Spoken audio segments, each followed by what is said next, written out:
Hello, everyone, and welcome to another wonderful day of chemistry. So today we're going to be focusing in on double and triple bonds, more commonly known as unsaturated fats, but we're going to call them alkenes and alkynes. So whenever you're looking at organic molecules, really the way you should look at it is alkanes are the backbone. They're the vanilla of the organic molecule. However, in order to do something fun with them, you have to modify the alkane in some way. So one of the simplest ways you can do this is by adding in a double or triple bond. And these can end up generating very different behaviors. We're going to be looking at all kinds of different functional groups next time, where we can do all kinds of modifications. But really, the simplest form of modification is taking that alkane, removing two hydrogens and making a double bond, or removing four, making a triple bond. So again, these are going to be our double or triple bonds. And next time we're going to focus in on adding heteroatoms. But you'll see them show up a little bit here and there in today's lecture.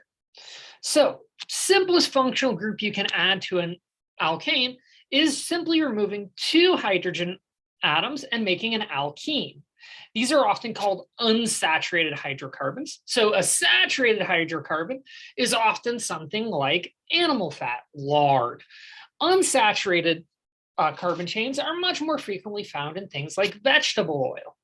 And you'll see that from that comparison, you replace those two hydrogen bonds with a double bond, and suddenly you have very different behaviors. Butter and soybean oil are very different things, despite having very similar numbers of carbon. And one of the big things is we can treat alkenes a lot like alkanes, with a couple of key exceptions.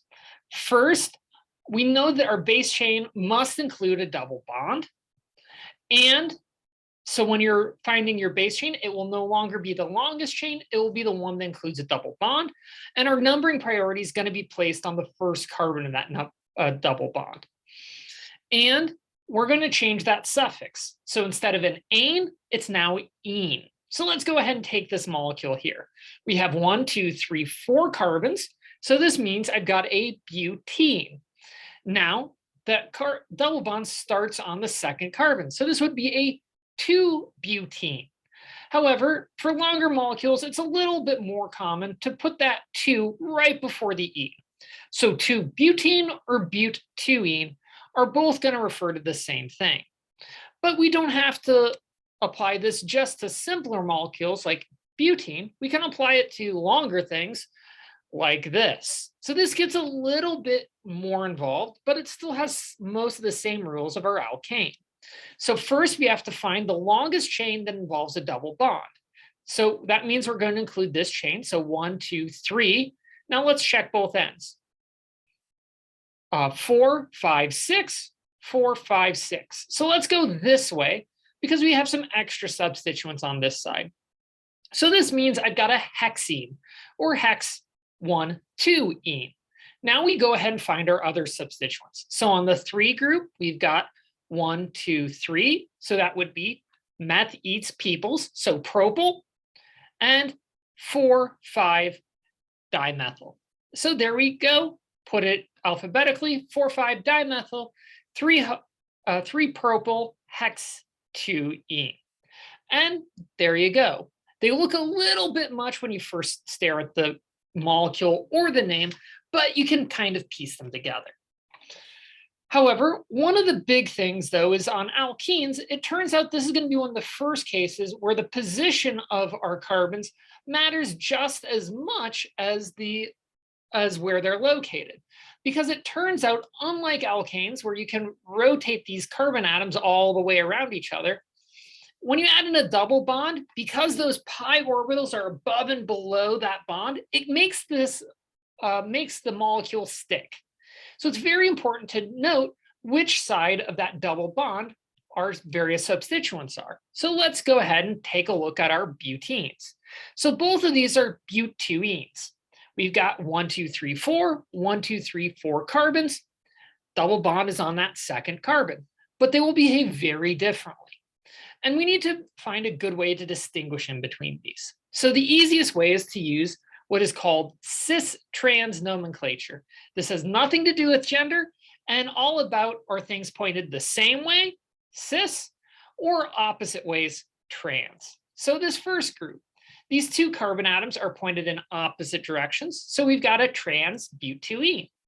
This guy, we've got the two carbon atoms pointing the same way. So it's cis but2e.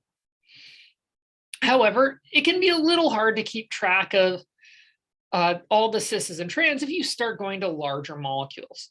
So it's often common that instead of using cis and trans, you'll occasionally use what is called E and Z. So if these show up in a molecule, don't freak out, you'll be just fine. However, I do apologize because these names come from German. Gotta love the Germans.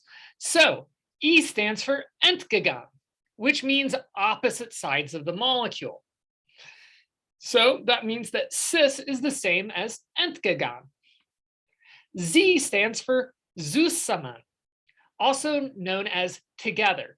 I like remembering this one as same side, which means that cis has the carbons on the same side, so it's Z. So cis or Z alkenes, these occur very frequently in natural fats and oils. So if you have something like vegetable oil, it has these cis alkenes.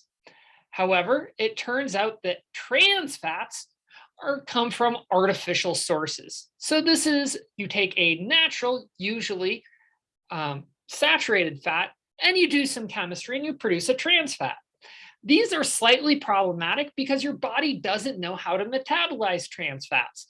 And so they're often related to heart disease, since it's true they're very low in calories because your body can't metabolize them. It means that they tend to build up in your arteries and cause some problems. So despite the caloric benefits, stay away from trans fats. So the next important class of hydrocarbons is, instead of going to a double bond, you get rid of two more hydrogens and generate a triple bond. So when you do this, you generate what's called an alkyne. So big thing here is where alkenes are missing two hydrogens, alkynes are missing four hydrogens because I pulled off those extra hydrogens. So ethane would have six hydrogens, ethene has four, and ethyne has two. So with the alkynes, they're going to have a very similar nomenclature of the alkenes, only two exceptions this time. So big thing, the numbering priority is now placed on the first carbon of the triple bond instead of double, so very minute difference. But the biggest thing is the suffix is now -ine instead of -ene. So -ane for an alkane, -ene for an alkene, -ine for an alkyne, and there you go. So let's go ahead and take a look at these three different alkynes. So the first one, let's go ahead and put our hydrogens on here. We have two carbons, two hydrogens. So this means I've got ethyne. This is more commonly known as acetylene. So if you do a lot of welding, you probably know acetylene welding, because this is the fuel source that you burn at a very high heat and it makes metal melt. It's wonderful. This next guy, let's go ahead and put on the extra hydrogens. All right, so I've got four carbons on this guy. That means I've got butane.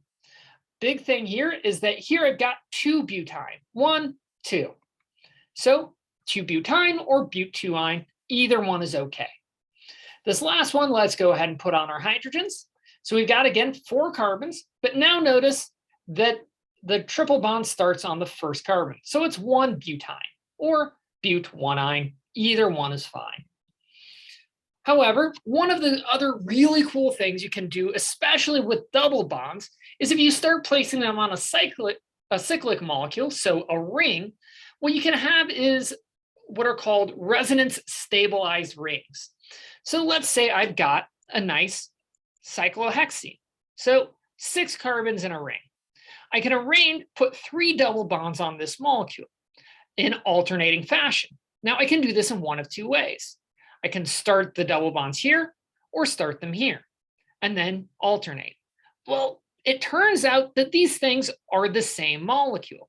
These are resonance contributors because, again, the only difference in between these two molecules has nothing to do with where the carbons and hydrogens are. It's just where the electrons sit. And since electrons move so quickly, the molecule isn't one or the other. its resonance says it's both. And you can denote this quick movement of electrons with a ring in the middle of your cyclohexane. And this is essentially called a benzene ring. It's also known to be what's called aromatic.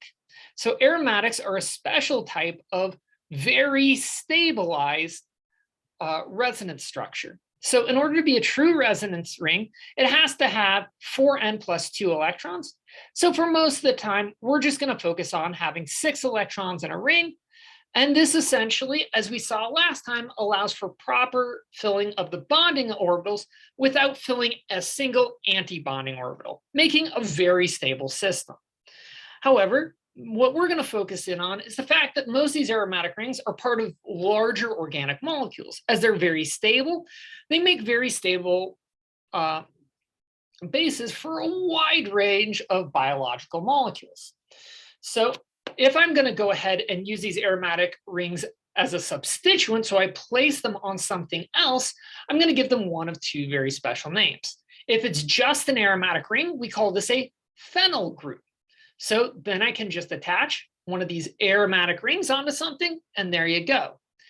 If there's a single extra carbon along with the phenyl group, this is called a benzyl group. So phenyl, just this basic substituent, benzyl, an extra carbon as well. And both of these show up in a lot of natural molecules, like one of the common amino acids. So there's 20 amino acids that you need to live to make proteins. One of them is called phenylalanine.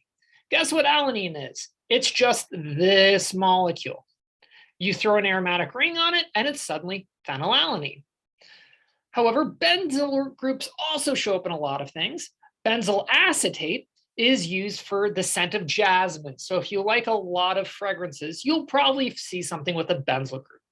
So in this case, we threw a benzyl group onto another functional group we'll talk about next time called an acetate. And you have benzyl acetate. Smells wonderful. And so this really shows how a lot of these substituents can show up in kind of everyday life. However, more commonly, instead of being a substituent, these aromatic groups are the base of a compound.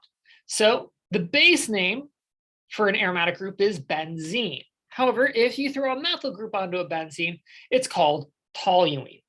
So if you're going to build a larger molecule on top of it, you're going to need to use these as the base names, and then go ahead and place any additional substituents numbered and alphabetically to essentially keep those numbers minimized and any substituents alphabetically organized. So this group is going to be called 1,2-dichlorobenzene because we're throwing 2 chlorine groups on. And the next one, 3-bromotoluene, all through a single bromine atom onto a toluene group. However, this really begs the point of, to do a lot of fun things with these alkenes and alkynes, as well as our good old-fashioned alkanes, we have to pull up some more functional groups. So next time, we're going to do a real quick crash course in the various things we can throw on an organic molecule. Next stop, functional groups. Until then, take care.